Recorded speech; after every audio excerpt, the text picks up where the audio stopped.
ক্ষুদিরামপুর substation. ক্ষুদিরামপুর সাবস্টেশনে নতুন আরও একটা ট্রান্সফরমার স্থাপন করা হবে।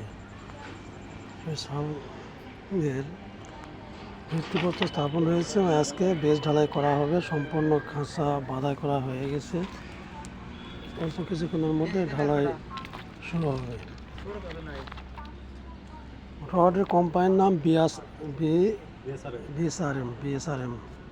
আমি দেখেছি, এখানে দেখা গেল বিএসআরএম। আপনার ওখানে একটা আঙ্গুল দেন তো, বিএসআরএম এইখানে। এই যে বিএসআরএম, অনেক আলো লাইটিং আসতেছে না, তাই দেখা যাচ্ছে এই যে বিএসআরএম। এই যে এইরকম একটা সিটিপিটি বসানো হবে ওই জায়গাতে।